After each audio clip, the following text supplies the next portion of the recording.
So what's going on, everybody? Welcome back to the NerdyMark channel. I am Sid the NerdyMark. This is the NerdyMark Wrestling Show. Today's schedule is my quick thoughts on AEW Dynamite, NXT, and then I'm going to get into who should and will win at Survivor Series happening shortly in a few short hours. 6 p.m. Eastern, 5 p.m. Central is when or is it 7 p.m. Central? 5 p.m. I forget. Okay, I'm going to say 6 p.m. Eastern, 5 p.m. Central for the pre-show or the kickoff show, and then obviously 7 p.m. / 6 p.m. for the main show. All right. So with that being said, let's just get into it. Let's just kind of talk about AEW first. I don't want to waste any time or anything, but I will get a drink of water. So there's that. But anyway. So AEW this week was a very solid show. I would say it just, with every segment and every match, it just got progressively better and better, which is an amazing thing. And that is exactly what you want in your show, because that's what will keep the audience engaged and, well, they keep coming back. We begin with Young Bucks taking on Top Flight in actually a very good match. Both teams are very much evenly matched. Both are actual brothers, so that was a very good dynamic for both of them. Top Flight absolutely took it to the Young Bucks. I know they've been doing. I know that Top Flight has been absolutely killing it on Dark, so that's amazing. Please ignore the T-shirt back there, but they just did good stuff and a lot of good hope spots for Top Flight. But of course, the Bucks did put them away with the BT trigger. Afterwards, we did have TH2 coming back and attacking Top Flight. So it looks like Top Flight's next feud is TH2, and that's gonna be their platform into building up that team on Dynamite. I don't know if they're exactly building them up to take the titles off the Bucks. Personally, if anyone should take the titles off of them, it should be Private Party at this point. But we'll see. You never know what happens. With AEW right now. Well, not that you don't know what happens, but we'll see. You never know.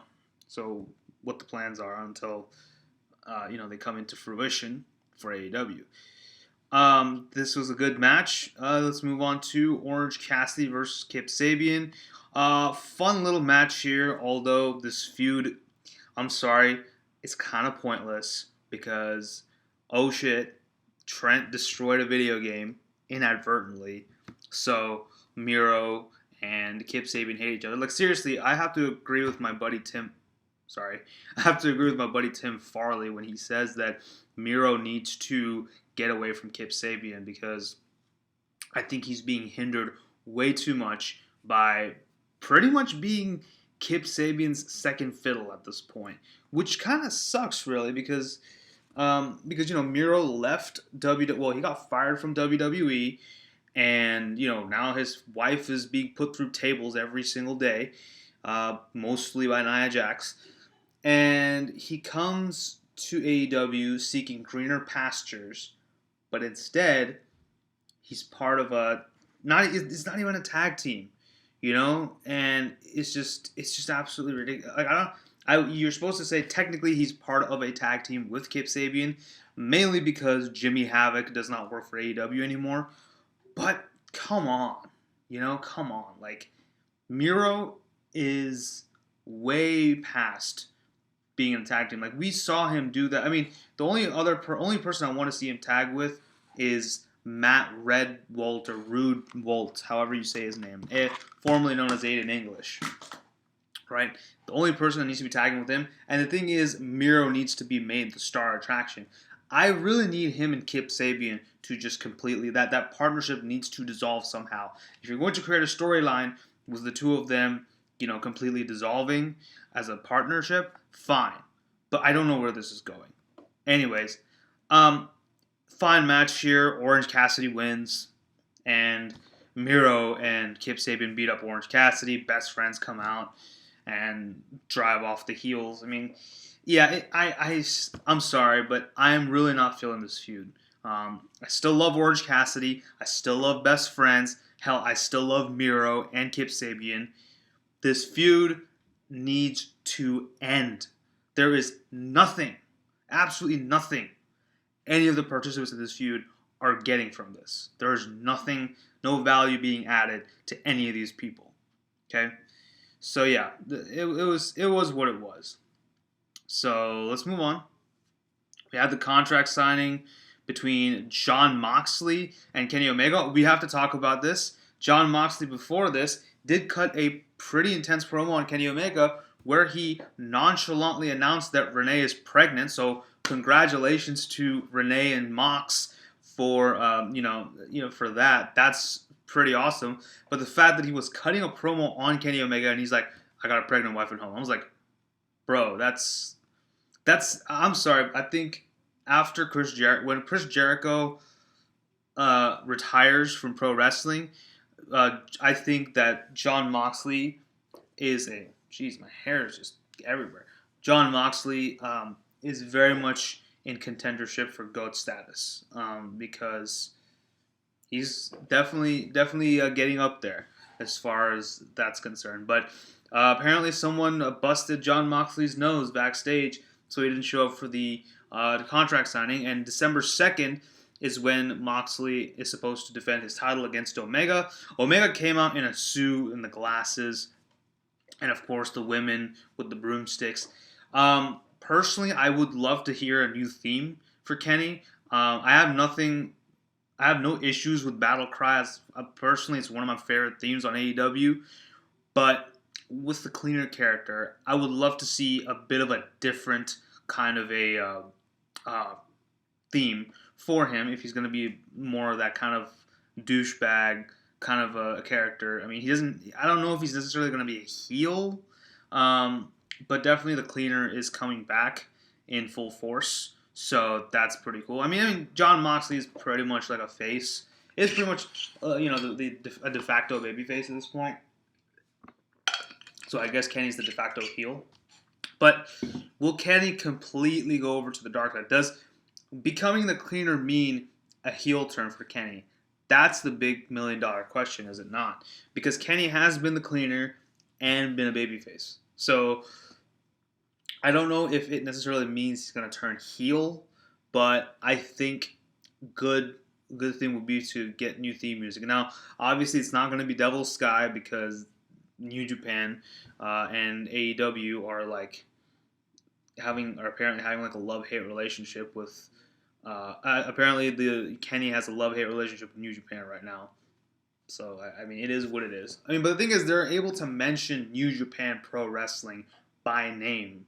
So is the Forbidden Door getting closer and closer to being opened? Is my question. Anyway, sorry, but God, I went off on a tangent. I'm so sorry, guys. But Kenny Omega, of course, basically just cuts a promo, says, "John, I hope you show up." First it was the elbow, now it's a nose. What's next? I don't know, but I hope you show up on December 2nd for Winter is Coming. That's the name of the special episode because we had Bash at the Beach and all that stuff, and of course NXT had Halloween Havoc, and all that, and of course Fighter Fest. Right, so now we have Winter is Coming. That's pretty cool. I like that. I like that they're having like special episodes, both between AEW and NXT. They're having all these like kind of specials episodes. Although NXT is just doing it to rebuttal AEW, it's still good, still fine. Like Halloween Havoc was still a damn good show, so who cares? Anyway, but I gotta say, man, I think that this is going to be an amazing match. I cannot wait for December 2nd. I think, obviously, I've said this before, but I do feel like Kenny Omega is dethroning Jon Moxley, bringing that story full circle. Give him a good title reign. Honestly, I would give him a good year with the title, just like they did with Moxley, basically. They've given pretty much a whole year for Jon Moxley as champion. Well, almost a year, but I would give Kenny a good, solid run with the title. And then Adam Page, gets sober, starts going full gear again, and he comes back and dethrones Kenny. So what happens after that, we'll talk about We'll talk about it when we get there. But this was fine. It is what it is. It wasn't like anything, spectacular. It was a contract signing. Great. We did have the in-ring return of Pac. Last week we saw Pac returning from isolation after 8 whole months. And now he takes on the Blade, from the Butcher and the Blade and the Bunny. And, oh my God, I'm still, you know what, screw it. The Butcher and the Baker and the Candlestick Maker, and he's taking on the Baker. I don't care. I'm going to keep saying it because I still am not feeling this team. Anyway, actually, no, I do like the team. I just like making fun of them. Anyways. But this was a good match. I mean, Blade is pretty good in the ring. Pac hasn't missed a step. It was good to see them both in there interacting. Pac does win with the brutalizer. Afterwards, Butcher and Eddie Kingston, who was on commentary, come out and they beat up on Pac for a little bit until Rey Fenix comes out to help. They get the better of both of them. Out comes Pentagon with a steel chair. Eddie Kingston looks at Penta, tells him to attack Phoenix. Or not Pentagon, Penta El Cero Miedo. That's Penta El Cero. That's his name now. They can't call him Pentagon because Pentagon is copyright. Of I believe Lucha Underground or AAA. I think AAA. Anyways, so but yeah. Penta comes out with a chair, and it looks like he's going after Rey Fenix, but he attacks. But he goes after Eddie Kingston, who gets the hell out of Dodge. And we finally have Death Triangle reforming. Oh, holy day! Christmas has come early. Yeah, I mean, I'm not gonna lie. I'm still not feeling the name Death Triangle, but you know what? The people involved in it, awesome. So it looks like Penta and Phoenix and Pac are like the de facto baby faces now, which I'm fine with. But they're kind of like those. They're kind of like more like tweeners, I feel, because they will attack baby faces and heels. I think. I mean, in this case, Eddie Kingston and the Butcher and the Baker and the Candlestick Maker are the clear-cut heels in this feud. So I guess Death Triangle will be playing the de facto baby faces, which is fine. I'm totally fine with that. Somehow, we got that bit Rey Fenix face turn. So, we somehow got it. Somehow. Right? Which was cool. We got it by virtue of Pac returning. So, yeah, there you go. So, it was good to see Pac again. Serena Deeb versus Thunder Rosa was up next for the NWA Women's Champion. But before that, we do have to talk about the Inner Circle's trip to Vegas. This was basically just a parody of several movies. Like, I saw some references to Casino in there. Maybe. No, maybe. Or no, not even Casino. Like maybe like Ocean's 11 a little bit. Of course, the big one was The Hangover. A lot of appearances from legends. We had even Elvis apparently joining the Inner Circle now. We had an appearance from Conan, which was cool. We had an appearance from Swoggle / Hornswoggle. So yeah, it was pretty crazy. It was just it was good stuff. I just recommend you go watch it. It was insane, and I loved every minute of it. Then we had Serena Deeb versus Thunder Rosa for the NWA Women's Championship. Probably the best women's match that AEW has put out so far. I know I've said this a lot about previous women's matches, but this one takes the cake. I think their partnership with NWA, has proven to be very fruitful for AEW, and it is the extra oomph that they needed to beef up their women's division. But Serena Deeb did retain after a fantastic match. I do think Thunder Rosa is still not going anywhere as far as like the title picture.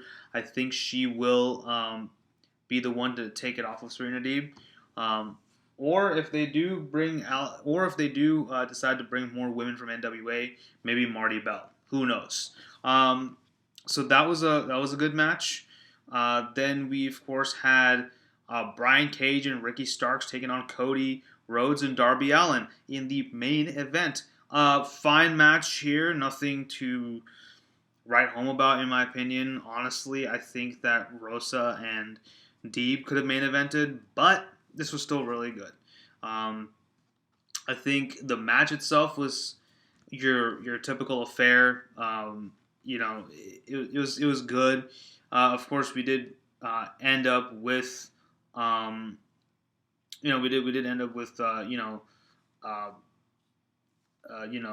what's it called? Sorry, we did end up with Team Taz taking the win when Brian Cage did hit an avalanche drill claw onto Darby Allin. Afterwards, we had Will Hobbs come out and confront Team Taz. He picked up the FTW title and was like, "Oh, I'm going to challenge for this." Cody gets up, but Will Hobbs bashes Cody on the head with the FTW title. Will Hobbs has officially aligned himself, has turned heel and officially aligned himself with Team Taz.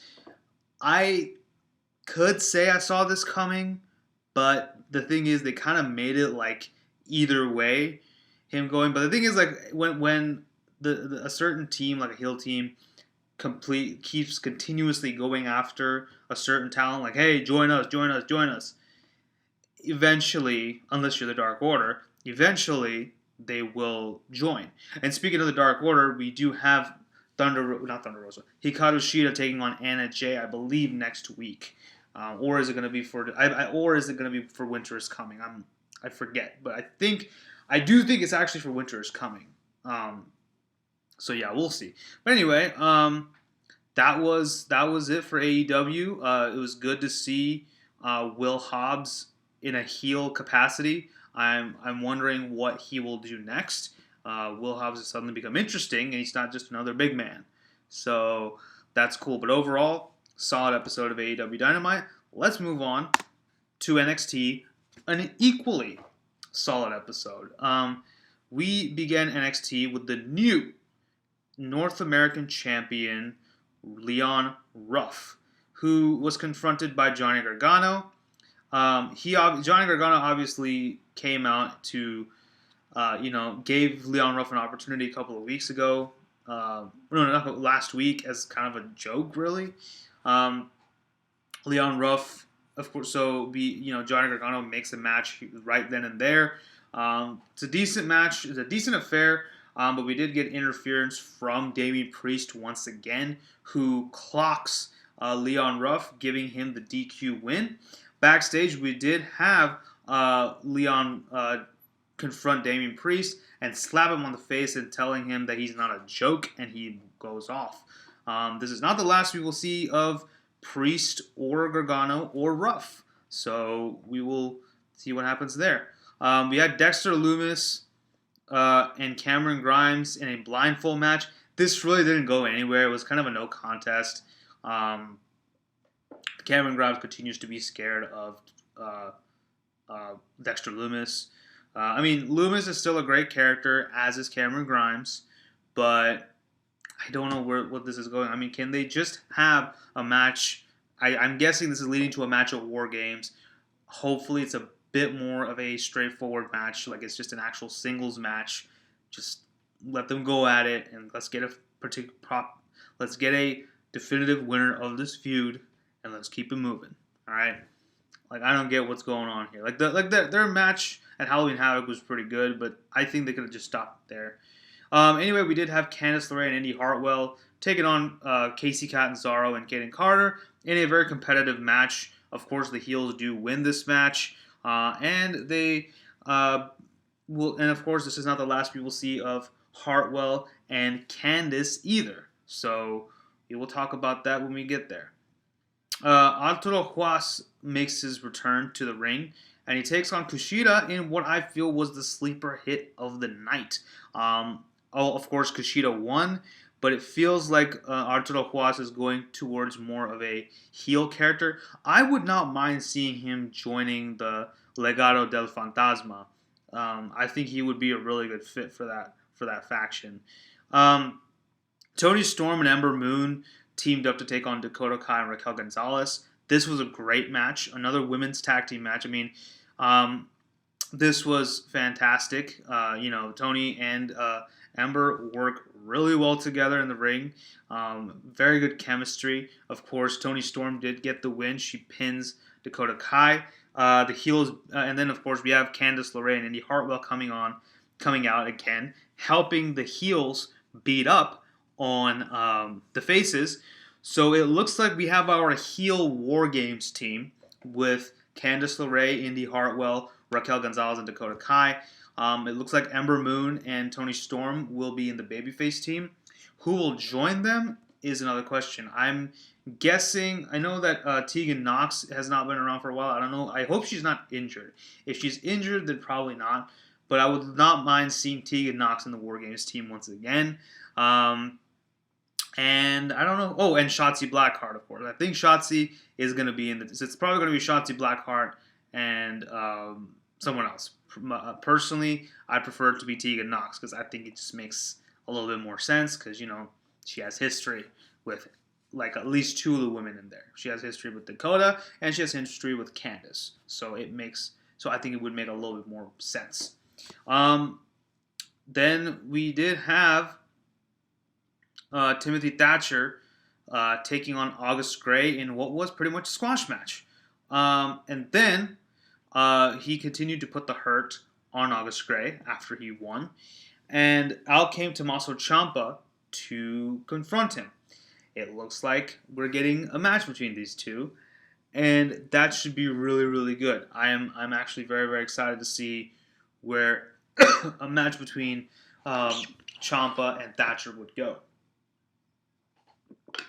Because Ciampa can work any style, right? Ciampa can work the brawler style. He can do catch wrestling. He can do high flying stuff. He can do a little bit of everything. I think he's like one of those perfect athletes as far as like in the realm of pro wrestling is concerned. Jeez, man, my hair is just. Anyway, sorry, sorry guys. Of course, before that, we did have Damian Priest. He was about to make his way into the ring for a match, but he's ambushed by Johnny Gargano, and then they both have a brawl. Out comes Leon Ruff, gets involved, and it looks like we have our North American title picture. I'm spelling a triple threat for War Games between Ruff, Gargano, and Priest. I think that's pretty awesome that Leon Ruff is getting some spotlight and some shine. Early prediction, I want Leon Ruff to retain. I love Damian Priest as North American champion. He's doing an amazing job. Although we could make a case for Johnny Gargano, who pretty much has had zero luck with any title reign, which sucks. So I kind of feel bad for Johnny, but he's kind of a douchebag now, so not as much. Anyway, but yeah, we finally had our main event. Io Shirai taking on Rhea Ripley, defending the NXT Women's Champion against Rhea Ripley. What a match this was. This was absolutely awesome.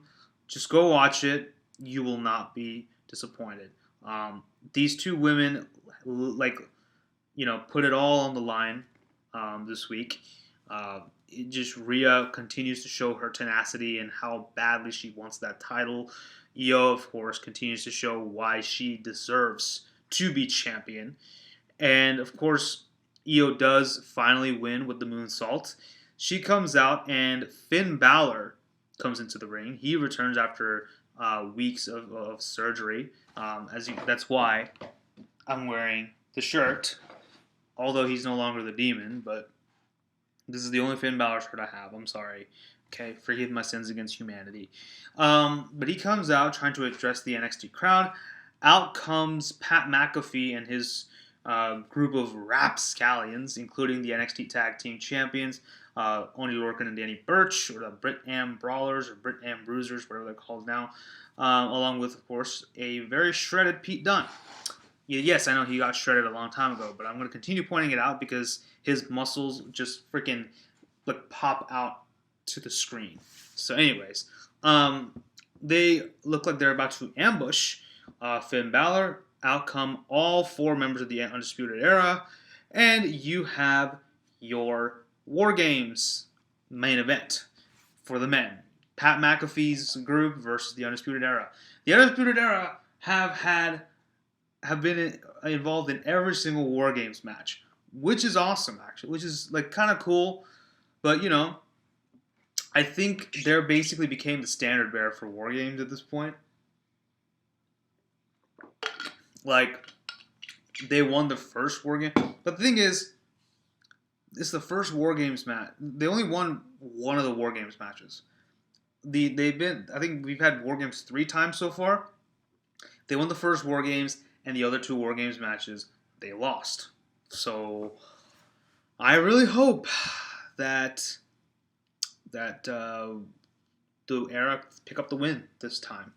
So, anyway, but I kind of already gave you my predictions for War Games a little bit, but I'll do a who should and will win at War Games, formally. But another solid episode of NXT. Really enjoyed it. But with that, let's move on to who I think should and will win for Survivor Series. Now, I'm going to be honest with you. I did not download any of the match graphics, so you're kind of just stuck with seeing Taker for the next, hopefully, 10 minutes. We're already at 26. Holy shit. So, and oh man, this picture's too small. Hold on. You know what? No, it's fine. Anyway, that's gonna look weird in the video. Sorry. But yeah, this is. I'm really looking for. I'm actually not really looking forward to it. Survivor Series has quickly become my least favorite pay-per-view. My least favorite, Big Four pay-per-view. Just because it started becoming about brand warfare, and it's like, well, you're kind of under the same company, brand supremacy. I mean, what, WWE versus WWE? That's all it is. Like, at least, back then it meant something because you had like Survivor Series and you had a heel team and a face team, and you wanted to see who would come out on top.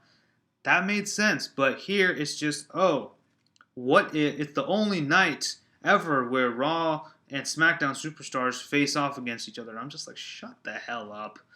This is absolutely ridiculous. I'm just really disappointed with what Survivor Series has become.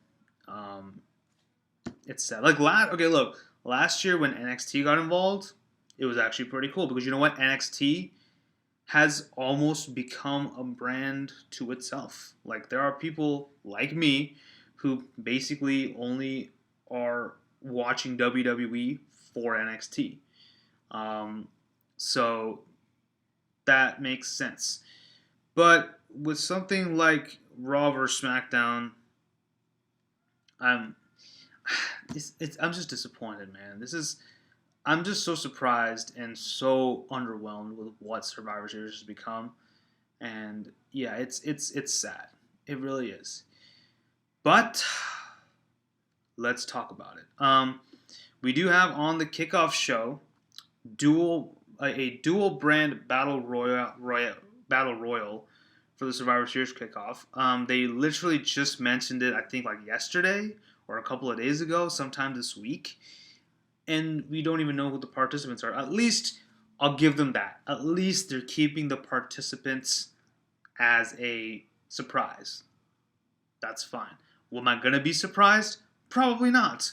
Because I'm expecting people like Ricochet and Aleister Black and Apollo and probably all of Retribution to be in there. Dude, they could have done Retribution versus the Hurt Business for the Survivor Series main event. That would have been amazing. But nope, they're on the same brand, so we have to do brand supremacy, and Retribution apparently do whatever the hell they want as long as it's on Raw. Like, anyway, okay, we're getting off topic. I've been on enough tangents today. Let's stick to what we got to talk about.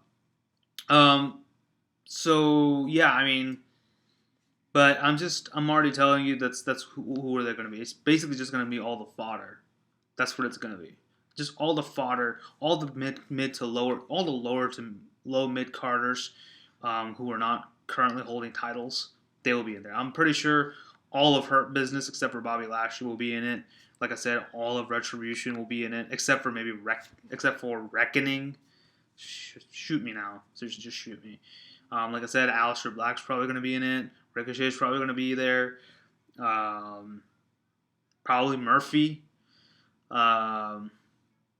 Yeah, like those are just some people that I can think are going to be there.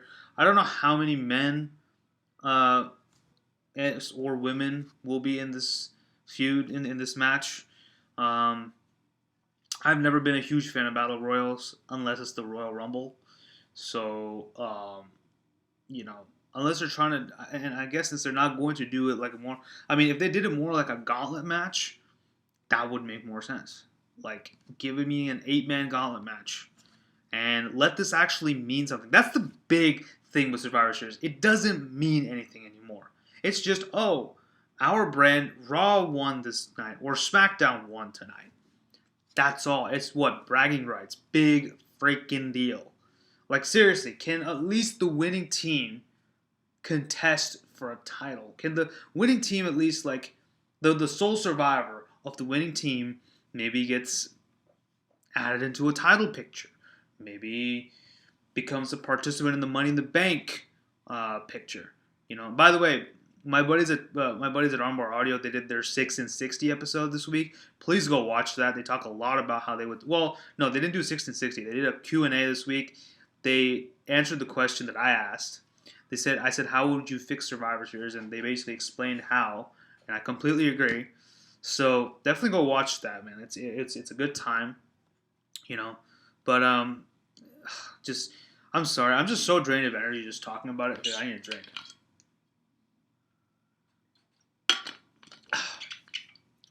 I'm just drained of energy just talking about Survivor Series.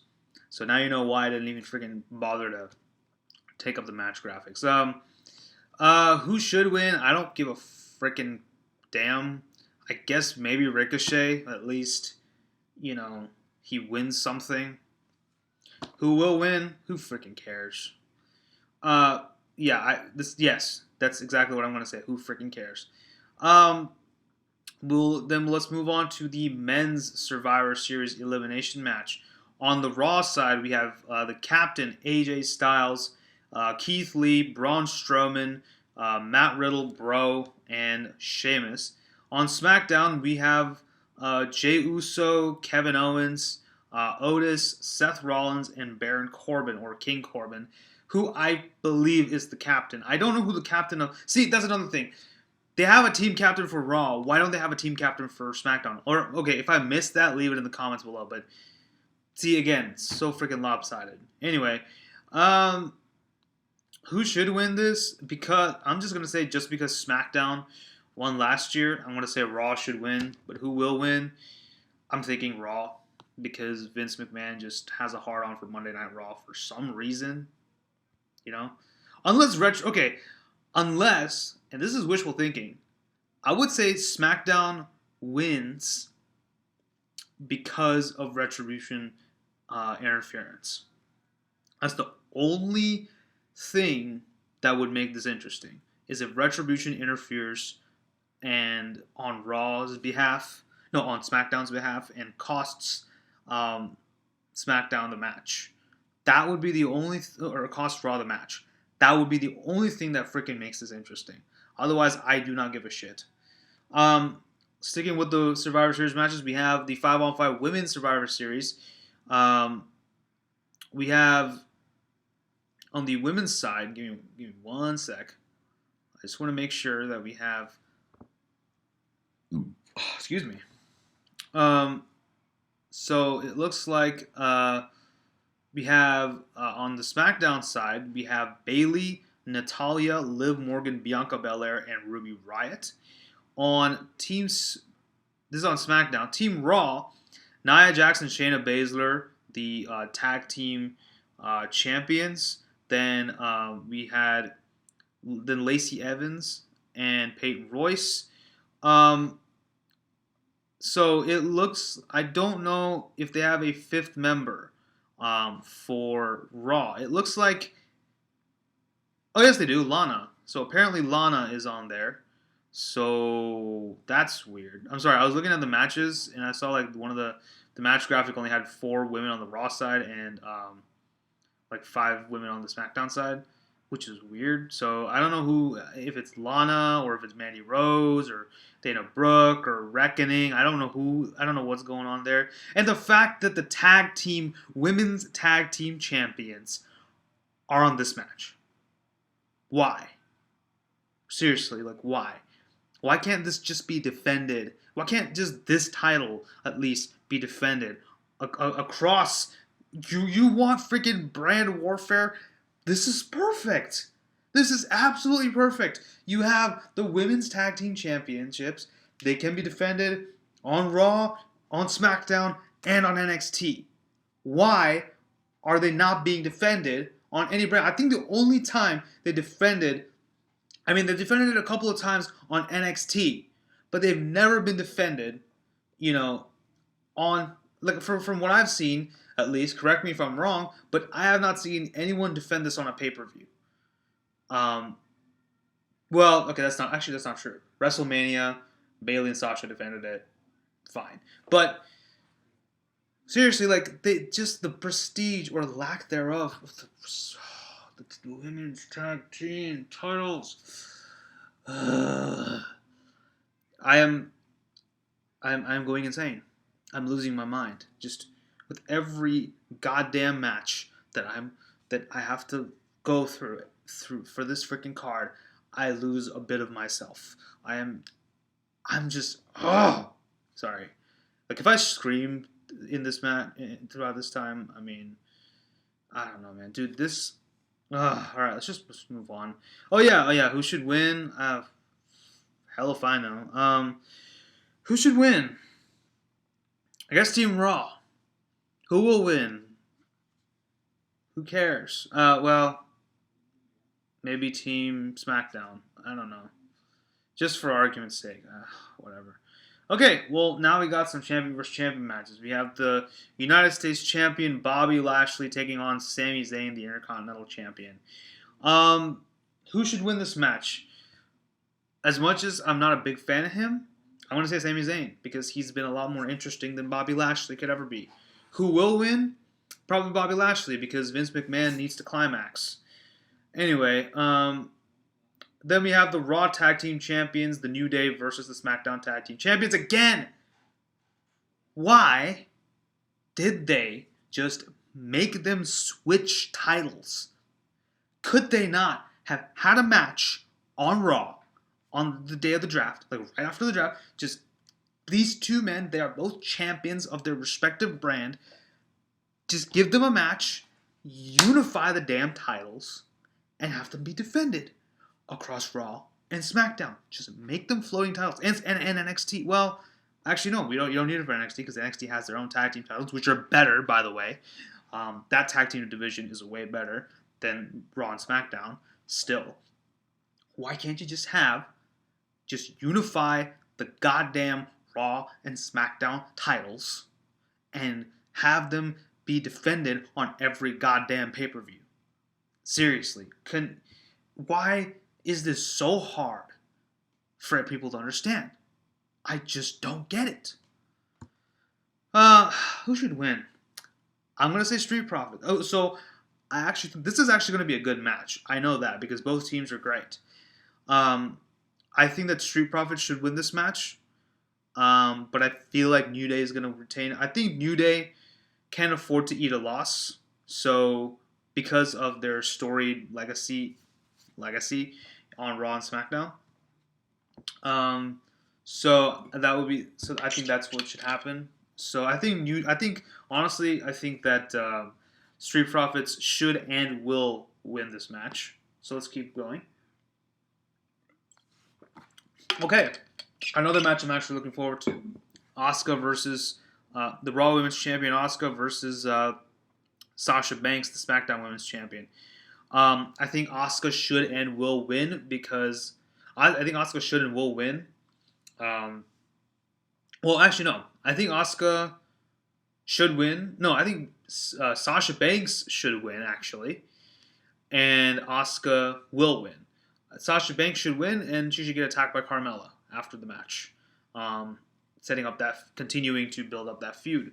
So that's going to be good. This is actually, some of these matches I am looking forward to. Like the tag team match should be good. This match should be good. The only reason the Sami Zayn versus Bobby Lashley, we already seen that before.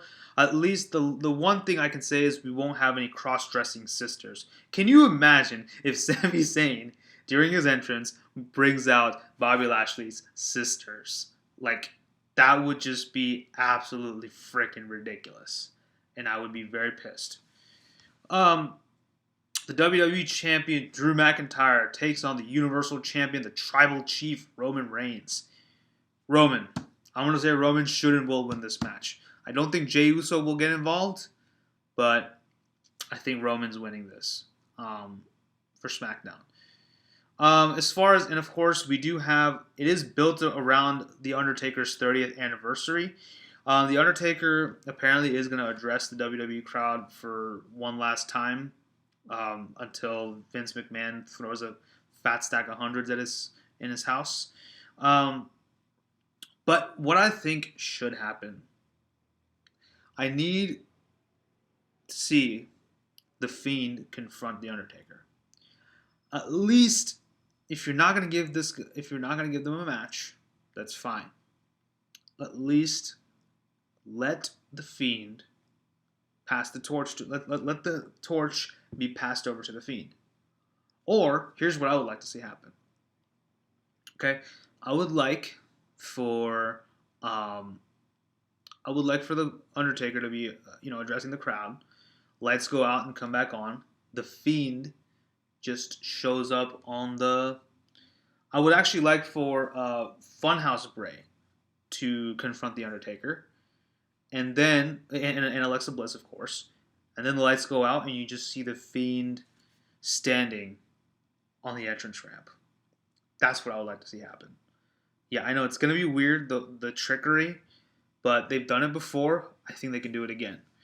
So that would be really cool. Then, fast forward to the Royal Rumble. I would not mind having the Undertaker be in the Rumble. I mean, it's just for a little bit.